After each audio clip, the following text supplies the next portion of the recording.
ഈശോ മിശിഹായിക്ക് സ്തുതിയായിരിക്കട്ടെ. എല്ലാവർക്കും പുതിയ ഒരു വീഡിയോയിലേക്ക് സ്വാഗതം. ഈ വീഡിയോയിൽ നമ്മൾ കാണാൻ പോകുന്നത് സഭാപ്രസംഗകൻ 4-ാം അധ്യായത്തിലെ മുഴുവൻ ചോദ്യങ്ങളും ഉത്തരങ്ങളുമാണ്. നമുക്ക് വീഡിയോയിലേക്ക് കടക്കാം. ചോദ്യം 1. സഭാപ്രസംഗകൻ 4-ാം അധ്യായത്തിൽ എത്ര വാക്യങ്ങളാണ് ഉള്ളത്? ഉത്തരം 16. 2. വീണ്ടും ഞാൻ സൂര്യന് കീഴിലുള്ള എല്ലാ മർദ്ദനങ്ങളും വീക്ഷിച്ചു. ആര്? സഭാപ്രസംഗകൻ. 3. വീണ്ടും ഞാൻ എന്തിന് കീഴിലുള്ള എല്ലാ മർദ്ദനങ്ങളുമാണ് വീക്ഷിച്ചത്? ഉത്തരം സൂര്യന് കീഴിലുള്ള. 4. വീണ്ടും ഞാൻ സൂര്യന് ഡാഷ് എല്ലാ മർദ്ദനങ്ങളും വീക്ഷിച്ചു. ഉത്തരം സൂര്യന് കീഴിലുള്ള. 5. വീണ്ടും ഞാൻ സൂര്യന് കീഴിലുള്ള എന്ത് വീക്ഷിച്ചു എന്നാണ് സഭാപ്രസംഗകൻ പറയുന്നത്? ഉത്തരം എല്ലാ മർദ്ദനങ്ങളും. 6. ആരുടെ കണ്ണീര് ഞാൻ കണ്ടു എന്നാണ് സഭാപ്രസംഗൻ പറയുന്നത്? ഉത്തരം മർദ്ദകരുടെ. 7. മർദ്ദകരുടെ എന്ത് ഞാൻ കണ്ടു? ഉത്തരം കണ്ണുനീർ. 8. ആരെ ആശ്വസിപ്പിക്കുവാൻ ആരുമുണ്ടായിരുന്നില്ല എന്നാണ് സഭാപ്രസംഗകൻ പറയുന്നത്? അവര്, അതായത് മർദ്ദകരെ. 9. മർദ്ദകരെ എന്ത് ചെയ്യാൻ ആരുമുണ്ടായിരുന്നില്ല എന്നാണ് സഭാപ്രസംഗകൻ പറയുന്നത്? ഉത്തരം ആശ്വസിപ്പിക്കുവാൻ. 10. ശക്തി ഡാഷ് ആരും പ്രതികാരം ചെയ്യാനുണ്ടായിരുന്നില്ല. ശക്തി മർദ്ദകർക്കായിരുന്നു. ഉത്തരം മർദ്ദകർക്കായിരുന്നു. 11. എന്താണ് മർദ്ദകർക്ക് കൂടുതൽ ഉണ്ടായിരുന്നത്? 4 സഭാപ്രസംഗം 4:1 പ്രകാരം. ഉത്തരം ശക്തി. 5. ആരും എന്ത് ചെയ്യാനുണ്ടായിരുന്നില്ല എന്നാണ് സഭാപ്രസംഗകൻ പറയുന്നത്? ഉത്തരം പ്രതികാരം. 13. ആരേക്കാൾ ഭാഗ്യവാന്മാരാണ് മരിച്ചുപോയവരെ എന്നാണ് ഞാൻ വിചാരിച്ചു എന്നാണ് സഭാപ്രസംഗകൻ പറയുന്നത്? ഉത്തരം ജീവിച്ചിരിക്കുന്നവരേക്കാൾ. 14. ജീവിച്ചിരിക്കുന്നവരേക്കാൾ ആരെയാണ് മരിച്ചുപോയതെന്ന് വിചാരിച്ചത്? ഉത്തരം ഭാഗ്യവാന്മാരാണെന്ന്. 15. ജീവിച്ചിരിക്കുന്നവരേക്കാൾ ഭാഗ്യവാന്മാർ ആരെന്നാണെന്നാണ് സഭാപ്രസംഗകൻ വിചാരിച്ചത്? മരിച്ചുപോയവർ. 16. ജീവിച്ചിരിക്കുന്നവരേക്കാൾ ഭാഗ്യവാന്മാർ മരിച്ചുപോയവരാണെന്ന് ഞാൻ വിചാരിച്ചു എന്ന് പറയുന്നതിന് തുടർന്ന് എന്താണ് സഭാപ്രസംഗകൻ പറയുന്നത്? ഉത്തരം എന്നാൽ ഇരു കൂട്ടരെയുംകാൾ ഭാഗ്യവാന്മാർ ഇനിയും ജനിച്ചിട്ടില്ലാത്തവരും സൂര്യന് കീഴെ നടക്കുന്ന തിന്മകൾ കണ്ടിട്ടില്ലാത്തവരുമാണ്. 17. എന്നാൽ ഇരു കൂട്ടരെയുംകാൾ ഭാഗ്യവാന്മാർ ആരാണെന്നാണ് സഭാപ്രസംഗകൻ പറയുന്നത്? ഉത്തരം ഇനിയും ജനിച്ചിട്ടില്ലാത്തവരും സൂര്യന് കീഴെ നടക്കുന്ന തിന്മകൾ കണ്ടിട്ടില്ലാത്തവരും. 18. ഇനിയും എന്ത് ചെയ്തിട്ടില്ലാത്തവരും സൂര്യന് കീഴെ നടക്കുന്ന തിന്മകൾ കണ്ടിട്ടില്ലാത്തവരുമാണ് ഭാഗ്യവാന്മാർ എന്നാണ് സഭാപ്രസംഗകൻ പറയുന്നത്? ജനിച്ചിട്ടില്ലാത്തവരും. 19. ഇനിയും ജനിച്ചിട്ടില്ലാത്തവരും സൂര്യന് കീഴിൽ നടക്കുന്നത് എന്ത് കണ്ടിട്ടില്ലാത്തവരുമാണ് ഭാഗ്യവാന്മാർ? തിന്മകൾ.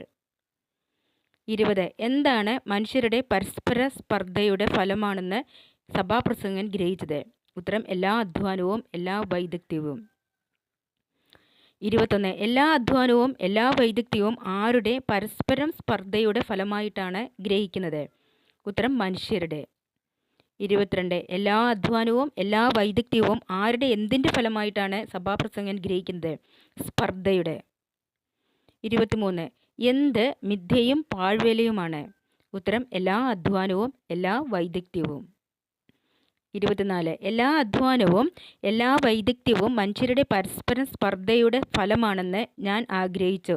തുടർന്ന് എന്താണ് സഭാപ്രസംഗകൻ പറയുന്നത്? ഉത്തരം ഇത് മിഥ്യയും പാഴ്വേലയുമാണ്. 25. കയ്യും കെട്ടിയിരുന്ന് ക്ഷയിക്കുന്നത് ആരാണ്? ഉത്തരം ഭോഷൻ. 25. എന്താണ് ഇരു കൈകളും നിറയെയുള്ള അധ്വാനത്തെ പാഴ്വേലയേക്കാളും ഉത്തമം എന്ന് സഭാപ്രസംഗകൻ പറയുന്നത്? ഉത്തരം ഒരു പിടി സ്വസ്ഥത. 26. ഒരു പിടി സ്വസ്ഥത എന്ത് നിറയെയുള്ള അധ്വാനത്തെക്കാളും പാഴ്വേലയേക്കാളും ഉത്തമമാണ്? ഉത്തരം ഇരു കൈകളേക്കാൾ. ഒരു പിടി സ്വസ്ഥതയാണ് ഇരു കൈകളും നിറയെയുള്ള പാഴ്വേലയേക്കാൾ ഉത്തമം. എന്താണത്? അധ്വാനത്തെക്കാളും. 28. ഒരു പിടി സ്വസ്ഥതയാണ് ഇരു കൈകളും നിറയെയുള്ള അധ്വാനത്തെക്കാളും പാഴ്വേലയേക്കാളും ഡാഷ്. ഉത്തരം ഉത്തമം. എന്തിന് കീഴെ വീണ്ടും ഞാൻ മിഥ്യ കണ്ടു എന്നാണ് സഭാപ്രസംഗകൻ പറയുന്നത്? ഉത്തരം സൂര്യന് കീഴെ. 30. സൂര്യന് കീഴെ വീണ്ടും എന്ത് കണ്ടു? ഉത്തരം മിഥ്യ. 31. സൂര്യന് കീഴിൽ വീണ്ടും മിഥ്യ കണ്ടത് ആരാണ്? ഉത്തരം സഭാപ്രസംഗകൻ. 32. ആർക്കാണ് അധ്വാനത്തിന് അറുതിയില്ല എന്ന് പറയുന്നത്? ഉത്തരം പുത്രനും സഹോദരനും ആരുമില്ലാത്തവന്. 33. പുത്രനും സഹോദരനും ആരുമില്ലാത്തവനും എന്തിനാണ് അറുതിയില്ലെന്നാണ് പറയുന്നത്? ഉത്തരം അധ്വാനത്തിന്. 34 എന്ത് എത്രയായാലും അവന് മതി വരികയില്ല. ഉത്തരം ധനം. 35 ധനം ഡാഷ് അവന് മതി വരികയില്ല. പൂരിപ്പിക്കുക. എത്രയായാലും ധനം എത്രയായാലും അവന് മതി വരികയില്ല. 36 ആർക്ക് വേണ്ടിയാണ് ഡാഷ് സന്തോഷങ്ങൾ ഉപേക്ഷിക്കുകയും ചെയ്യുന്നതെന്ന് അവൻ ചിന്തിക്കുന്നില്ല. അധ്വാനിക്കുകയും. 37 ആർക്ക് വേണ്ടിയാണ് അധ്വാനിക്കുകയും എന്ത് ഉപേക്ഷിക്കുകയും ചെയ്യുന്നതെന്ന് അവൻ ചിന്തിക്കുന്നില്ല. സന്തോഷങ്ങൾ ഉപേക്ഷിക്കുക. 38 ആർക്ക് വേണ്ടിയാണ് അധ്വാനിക്കുകയും സന്തോഷങ്ങൾ ഉപേക്ഷിക്കുകയും ചെയ്യുന്നതെന്ന് ആര് ചിന്തിക്കുന്നത്? അവനോ അല്ലെങ്കിൽ പുത്രനോ സഹോദരനോ ആരുമില്ലാത്തവനോ. 39 ആർക്ക് വേണ്ടിയാണ് അധ്വാനിക്കുകയും സന്തോഷങ്ങൾ ഉപേക്ഷിക്കുകയും ചെയ്യുന്നത് ചിന്തിക്കുന്നില്ല. ഇത് എന്താണെന്നാണ് സഭാപ്രസംഗം പറയുന്നത്? മിഥ്യയും പരിതാപകരവുമാണ്. 40 രണ്ടുപേർ ആരേക്കാൾ മെച്ചമാണ്? ഒരാളേക്കാൾ. 41 ആര് ഒരാളേക്കാൾ മെച്ചമാണ്? രണ്ടുപേരേക്കാൾ. 42 രണ്ടുപേരേക്കാൾ ഒരാൾ മെച്ചമാണ് എന്ന് സഭാപ്രസംഗകൻ പറയുന്നത് എന്തുകൊണ്ട്? ഉത്തരം അവർക്ക് ഒരുമിച്ച് കൂടുതൽ ഫലപ്രദമായി അധ്വാനിക്കുവാൻ കഴിയും. 43 ആർക്ക് ഒരുമിച്ച് കൂടുതൽ ഫലപ്രദമായി അധ്വാനിക്കുവാൻ കഴിയും? അവർക്ക് രണ്ടുപേർക്ക്. 44 രണ്ടുപേർക്ക് എങ്ങനെ കൂടുതൽ ഫലപ്രദമായി അധ്വാനിക്കുവാൻ കഴിയും? ഉത്തരം ഒരുമിച്ച്. 45 അവരിൽ ആര് വീണ് അവരിന് താങ്ങാൻ കഴിയും എന്നാണ് സഭാപ്രസംഗകൻ പറയുന്നത്? ഒരുവൻ. 46 അവരിൽ ഒരുവൻ എന്ത് ചെയ്താൽ അവരിന് താങ്ങുവാൻ കഴിയും? വീണാൽ. 47 എങ്ങനെ ആയിരിക്കുന്നവൻ വീണാൽ താങ്ങാൻ ആരുമില്ല? ഉത്തരം ഒറ്റയ്ക്കായിരിക്കുന്നവൻ. 48 ഒറ്റയ്ക്കായിരിക്കുന്നവന് ഡാഷ് താങ്ങാൻ ആരുമില്ല. ഉത്തരം താങ്ങാൻ. 49 ഒറ്റയ്ക്കായിരുന്നാൽ വീണാൽ എന്ത് ചെയ്യുവാൻ ആരുമില്ല എന്നാണ് സഭാപ്രസംഗകൻ പറയുന്നത്? ഉത്തരം താങ്ങാൻ ആരുമില്ല. 50 ഒറ്റയ്ക്കായിരുന്നാൽ ഡാഷ് ആരുമില്ല. ഉത്തരം താങ്ങാൻ ആരുമില്ല. 51 ഒറ്റയ്ക്കായിരുന്നാൽ വീണാൽ എന്ത് ചെയ്യാൻ ആരുമില്ല എന്നാണ് സഭാപ്രസംഗകൻ പറയുന്നത്? ഉത്തരം താങ്ങാൻ ആരുമില്ല.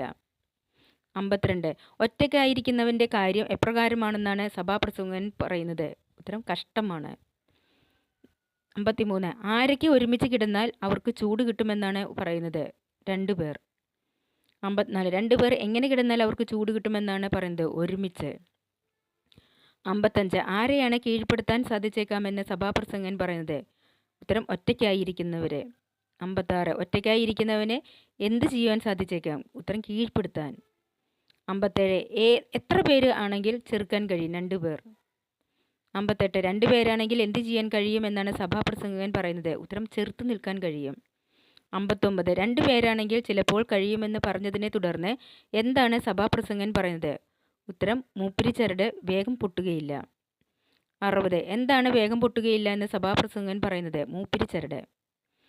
61 മൂപ്പരി ചരട് വേഗം എന്താവില്ല എന്നാണ് സഭാപ്രസംഗകൻ പറയുന്നത്? വേഗം പൊട്ടുകയില്ല എന്ന്.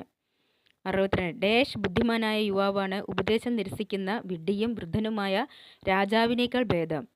ഉത്തരം നിർധനനെങ്കിലും. 63 എങ്കിലും ആരാണ് ഉപദേശിക്കുന്ന വിഡ്ഢിയെയും വൃദ്ധനായ രാജാവിനേക്കാൾ ഭേദം? ഉത്തരം ബുദ്ധിമാനായ യുവാവ്.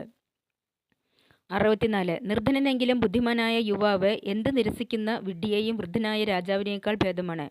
ഉത്തരം ഉപദേശം നിരസിക്കുന്ന. 65 നിർധനനെങ്കിലും ബുദ്ധിമാനായ യുവാവാണ് ആരെയേക്കാൾ ഭേദമെന്നാണ് സഭാപ്രസംഗകൻ പറയുന്നത്? ഉത്തരം ഉപദേശം നിരസിക്കുന്ന വിഡ്ഢിയും വൃദ്ധനുമായ രാജാവിനേക്കാൾ. 66 ആർക്കാണ് കാരാഗൃഹത്തിൽ നിന്നും സിംഹാസനത്തിൽ എത്താൻ കഴിയുന്നത്? ഉത്തരം ഒരുവന്. 67 എവിടെ നിന്നും എവിടെ എത്താൻ കഴിഞ്ഞേക്കാം എന്നാണ് സഭാപ്രസംഗകൻ പറയുന്നത്? ഉത്തരം കാരാഗൃഹത്തിൽ നിന്നും സിംഹാസനത്തിലേക്ക്. 68 ആര് താൻ ഇപ്പോൾ ഭരിക്കുന്ന രാജ്യത്ത് ദരിദ്രനായി ജനിച്ചതാവാം? ഉത്തരം അവൻ കാരാഗൃഹത്തിൽ നിന്നും സിംഹാസനത്തിലേക്ക് വന്നവൻ. 60 അവൻ താനിപ്പോൾ ഭരിക്കുന്ന രാജ്യത്തെ എന്തായി ജനിച്ചതാവാം എന്നാണ് സഭാപ്രസംഗകൻ പറയുന്നത്? ഉത്തരം ദരിദ്രനായി. 70 അവൻ്റെ ഡാഷ് ആ യുവാവിനെയും സൂര്യന് കീഴിലുള്ള എല്ലാ ജീവികളെയും ഞാൻ കണ്ടു. ഉത്തരം സ്വസ്ഥാനത്ത് വരേണ്ടിയിരുന്ന. 71 അവൻ്റെ സ്ഥാനത്ത് വരേണ്ടിയിരുന്ന ആ യുവാവിനെയും എന്തിനും കീഴിലുള്ള എല്ലാ ജീവികളെയുമാണ് സഭാപ്രസംഗകൻ കണ്ടത്? സൂര്യന് കീഴിലുള്ള. 72 അവന് വരേണ്ടിയിരുന്ന യുവാവിനെയും സൂര്യന് കീഴിലുള്ള എന്തും ഞാൻ കണ്ടു എന്നാണ് സഭാപ്രസംഗകൻ പറയുന്നത്? എല്ലാ ജീവികളെയും. 73 ആർക്ക് എണ്ണമില്ല എന്നാണ് സഭാപ്രസംഗകൻ 4:16 പറയുന്നത്? ഉത്തരം പ്രജകൾക്ക്. 73 അവൻ ആർക്ക് അധിപനായിരുന്നു? ആർക്ക്? എല്ലാവർക്കും. 74 എങ്കിലും അവർക്ക് അവനിൽ പ്രീതി തോന്നിയില്ല. ആർക്കാണ് അവനോട് പ്രീതി തോന്നാതിരുന്നത്? ഉത്തരം പിന്നീട് വന്നവർക്ക്. 75 എങ്കിലും പിന്നീട് വന്നവർക്ക് തോന്നിയില്ല എന്ന് പറഞ്ഞതിനെ തുടർന്ന് എന്താണ് സഭാപ്രസംഗൻ പറയുന്നത്? ഇത് മിഥ്യയും പാഴ്വേലയുമാണ്. ഈ വീഡിയോ നിങ്ങൾക്ക് ഉപകാരപ്രദമായി എന്ന് വിചാരിക്കുന്നു. നിങ്ങൾക്ക് ഇഷ്ടപ്പെട്ടാൽ ഈ ചാനൽ ലൈക്കും ഷെയറും സബ്സ്ക്രൈബും ചെയ്യുക. ഈ വീഡിയോ കേട്ടുകൊണ്ടിരുന്ന നിങ്ങളെ എല്ലാവരെയും ഈശോ സമൃദ്ധമായി അനുഗ്രഹിക്കട്ടെ.